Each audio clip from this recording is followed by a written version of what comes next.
नमस्कार। आज हमारे साथ है अपना परिवार सामाजिक संगठन के राष्ट्रीय अध्यक्ष पुरुषोत्तम भट्ट जी। आइए बात करते हैं सर से। सर बहुत बहुत स्वागत है आपका। नमस्कार सर सबसे पहले हमें आप बताएं कि आपने अपना परिवार सामाजिक संगठन बनाया, इसको बनाने का आपका क्या उद्देश्य? देखिए, इसके अपना परिवार बनाने से पहले मैं थोड़ी अपनी पृष्ठभूमि में जाना चाहूँगा। मैं काफ़ी साल मैंने एक राष्ट्रीय पार्टी के साथ कार्य किया और बहुत मतलब जुनून के साथ एक मैंने राष्ट्रीय पार्टी के साथ कार्य किया। मतलब मैं एक अच्छा कार्यकर्ता अपने आप को मानता था उस पार्टी के लिए, और लगातार मैं जब भी कितने चुनाव होते थे तो मैं उस पार्टी के लिए लगातार कार्य करता था, उनके नेताओं के लिए कार्य करता था। और मैं अधिकांश जब वोट मांगने के लिए या लोगों को जोड़ता था तो मैं सबसे ये कहता था कि अरे हमारी पार्टी के जो लीडर हैं अगर वो जीतेंगे तो कहीं ना कहीं कुछ चेंजेस आएंगे और आप लोगों की जो जीवन है शैली है उसको उसमें कहीं ना कहीं बदलाव आएगा।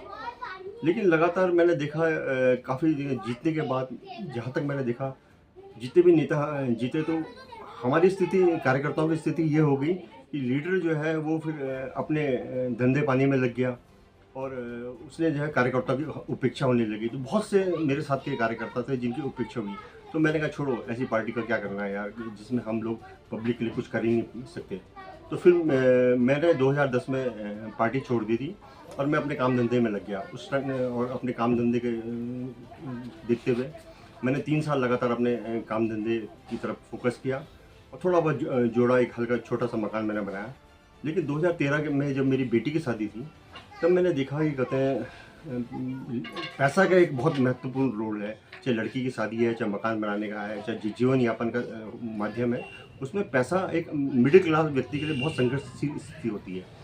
तो 2013 में जब बिटिया की मेरी शादी थी तो उसमें मेरे को पैसे का बड़ा दिक्कत हुई। तो कई लोगों ने, जो मेरे करीबी मित्र थे, तो उन्होंने मेरी हेल्प की और मेरी बिटिया की शादी बहुत अच्छी हुई। फिर मैंने सोचा कि जिस तरह से मेरी बिटिया की शादी हुई और लोग मेरे साथ खड़े हुए, तो हमें भी तो समाज में जितनी भी बिटियां हैं तो उनके साथ खड़ा होना चाहिए। तब मेरे दिमाग में एक ख्याल आया कि एक ऐसा परिवार बनाया जाए, एक ऐसा संगठन बनाया जाए जो लोगों के सुख दुख में साथ खड़ा हो। तो 2013 में हमने इस परिवार की नींव रखी। तो उसमें चंद मेरे अपने 5-7 लोग थे, जैसे गौरव त्रिपाठी जी, विनीत नागपाल जी, देवेंद्र सैनी जी, संजय श्रीवास्तव जी, संदीप नियाल जी, कुसुम धसमाना जी, मुकेश नारायण शर्मा। इस तरह से हम लोगों ने एक शुरुआत करी और धीरे धीरे परिवार जो है, जब हम लोगों के सुख दुख में साथ खड़े होने लगे, तो हमने इसका एक विज़न बनाया। इसका विज़न हमने ये बनाया कि अपना परिवार का मतलब है कि अगर किसी, हमने इसके 4 पॉइंट रखे। हमने कहा सबसे पहले आदमी अपने आप को सुरक्षित महसूस करे। जैसे मैं अपने घर में बैठा हुआ तो अपने घर में अपने आप को सुरक्षित महसूस कर रहा, थोड़ा घर से बाहर निकलूंगा, मेरा मोहल्ला है, मेरे मोहल्ले में मुझे सब जानते हैं, तो मैं अपने आप को सुरक्षित महसूस करूँगा। लेकिन कहीं मैं अगर ऐसी जगह फंस गया कि जहाँ पर मुझे अचानक दिक्कत पड़ जाए, तो मैं देखूंगा कि मेरे को तो यहाँ कोई नहीं जानता, तो मुझे बहुत दिक्कत हो जाएगी ना। मैं अपने को सुरक्षित महसूस करूँगा। जबकि हम पूरे देश में अगर कहीं भी चले जाएँ तो इस तरह से हम अपने आप को सुरक्षित इसलिए महसूस करना चाहेंगे क्योंकि हम भारतीय हैं और सारे देश में भारतीय रहते हैं। लेकिन कहीं ना कहीं दिक्कतें, लोगों को दिक्कतों का सामना करना पड़ जाता है, कई बार ऐसी सिचुएशन आ जाती है। तो हम लोगों ने इसका पहला पॉइंट लगाया कि सुरक्षा। कोई भी व्यक्ति हमारे साथ जो जुड़ा होगा उसको हम सुरक्षित महसूस करें। कभी भी उसके पास कोई दुख तकलीफ हो तो हम सब लोग मिलकर उसके साथ परिवार की तरह खड़े हो जाओ, निस्वार्थ हो। इसमें हमारा सबसे पॉइंट था निस्वार्थ। कि कहते हैं ना, जब मैं पॉलिटिकल पार्टी में था तो हमारा कोई ना कोई स्वार्थ होता था कि हमारे नेताजी जीतेंगे तो हो सकता है हमारा कुछ भला हो जाए, कहीं ना कहीं स्वार्थ था। लेकिन हमारे अपना परिवार में कोई स्वार्थ नहीं है। तो और दूसरा हमने कहा कि हमारे साथ जितने भी लोग जुड़े हैं इनको समृद्धशाली बनाया जाए। समृद्धशाली कैसे बनाया जाए? जैसे कोई हमारे साथ बिजनेसमैन है तो अगर हम उसके बिजनेस को प्रमोट करने के लिए, जैसे हमारा अपना परिवार चैनल है जो बिज़नेस को प्रमोट करता है, या हम लोग उससे खरीदारी करें, सब मिल के आगे बढ़ाएं, तो इस तरह से हर व्यक्ति समृद्धशाली। मेरा एक कहना है कि इस देश में, तभी विश्व गुरु बन सकता है या तभी तरक्की कर सकता है जब हम सब लोग, जो भारतीय जनता है वो नीचे से सबके आर्थिक स्थिति सही हो। अगर जनता समृद्धशाली होगी तो देश बहुत मजबूत होगा। तो ये हमारा सोचना, समृद्धि हमने रखा। तीसरी चीज़ हमने रखी इसमें जागरूकता हमने रखी कि हर व्यक्ति अगर जागरूक हो जाए। क्योंकि अधिकांश क्या होता है, मध्यम वर्गीय परिवार में क्या होता है कि अधिकांश लोग अपने शाम का खाना कैसे जुटेगा, मेरे बच्चों की पढ़ाई कैसे होगी, एक चक्रव्यूह में आदमी फंसा हुआ पिछले कई सालों से, उस चक्रव्यूह से बाहर ही नहीं निकल पाता। तो और अपने अधिकारों के लिए लड़ नहीं पाता। अगर उसको बिजली की समस्या है, पानी की समस्या है, तो उसको क्या है, अपने नेताओं का मुंह देखना पड़ता है। लेकिन हर आदमी अगर जागरूक होगा, हर आदमी के अंदर इतनी सोच होगी कि वो डीएम साहब से मिल सकता है या बड़े बड़े अधिकारियों से मिल सकता है या नेताओं से जाके अपनी बात रखने का दम हो, तो एक अच्छा महसूस होगा और देश तरक्की करेगा। तो इस तरीके से हमने अपना परिवार बनाया। तो धीरे धीरे कहते हैं ना, ये कारवां हमारा बना तो पहले देहरादून के क्षेत्र में, फिर उत्तराखंड के कई हिस्सों में, फिर देश के कई विभिन्न हिस्सों में हमारे सदस्य जुड़ते चले गए।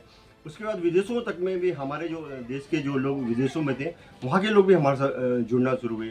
और कोरोना काल एक ऐसा काल, महामारी का दौर था जब विदेशों से लोग आ नहीं पा रहे थे। तो उस समय हमारे विदेशों में कई सदस्य थे, उन्होंने बहुत मदद करी। जैसे आप लोगों ने एक नाम सुना होगा, सोनू सूद। सोनू सूद ने बहुत कई लोगों, क्योंकि वो पैसे से समृद्धशाली था। पैसे तो देश में बहुत लोगों के पास है, लेकिन दिल होना चाहिए ना, तो उन्होंने बहुत मदद करी। ऐसे हमारे कई लोगों ने बहुत मदद करी और लोगों को कोरोना काल में बहुत ज़्यादा मदद करी। इसका मैं एक उदाहरण और भी देना चाहता हूँ। यहाँ पर एक सुभारती हॉस्पिटल मेडिकल कॉलेज है, जिसमें कोरोना काल में वहाँ के जो प्रोजेक्ट डायरेक्टर हैं डॉक्टर अतुल कृष्ण जी, संस्थापक हैं, उन्होंने भी हमारी बहुत मदद करी। एक अरिहंत है, कैलाश हॉस्पिटल है, कई हॉस्पिटल ने भी जो है समाज के बीच में आके अपना परिवार के लोगों की मतलब मदद, अपना परिवार के लोगों की बात सुनी। और अभी सुनने में आया है, जैसे कि हमें पता चला है कि आप निकाय चुनाव में भाग लेने की बात हो रही है कि अपना परिवार के कार्यकर्ता, सामाजिक कार्यकर्ता राजनीति में जाएंगे, इसके बारे में क्या कहना है? देखिए, देश प्रजातंत्र का देश है। यहाँ प्रजातंत्र का मतलब होता है कि प्रजा की बात सुनी जाए। और लेकिन जिस तरह के हालात हैं, मैं खुद मैं तो राजनीति छोड़ी है, मैं क्यों राजनीति में जाऊँगा, ना मुझे राजनीति पसंद है। लेकिन जिस तरह के हालात उत्तराखंड राज्य में हुए हैं, तो हमारे कई, क्योंकि अपना परिवार में अधिकांश बहुत अच्छे लोग हैं, बहुत बुद्धिमान लोग हैं और संघर्षशील लोग हैं। अपना परिवार में मातृशक्ति हमारे यहाँ बहुत ज़्यादा है, जो काफ़ी घर बार के सारे काम निपटाने के बाद भी समाज के लिए आगे खड़ी होती हैं। युवा शक्ति हमारे साथ जुड़ी है, जो आज की डेट में बेरोजगार है, जो कोई ना कोई एक संघर्ष करना चाहती है और कोई ना कोई आंदोलन करना चाहती है। तो हम चाहते हैं कि ऐसे लोग आगे आएँ कि जो निस्वार्थ कार्य करें। देखो, निस्वार्थ तो कर नहीं सकते, जब राजनीति आएगी तो आदमी निस्वार्थ नहीं करेगा, लेकिन फिर भी हम चाहते हैं कि अच्छे पढ़े लिखे लोग और वार्ड लेवल से अगर राजनीति की शुरुआत करें, तो हमने उनको कहा कि भैया पहले वार्ड लेवल से आप शुरुआत करिए, आप पार्षद हैं। हम लोग, हमारा अपना परिवार के लोग हैं।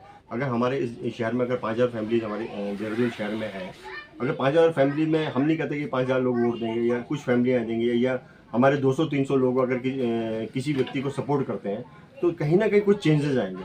तो इसलिए हम लोगों की जो मैनेजमेंट कमेटी है, उन्होंने ये फैसला किया कि निकाय चुनाव में जो भी अपना परिवार या जो भी अपना परिवार से सपोर्ट मांगेगा, ऐसे लोगों को हम लोग सपोर्ट करेंगे।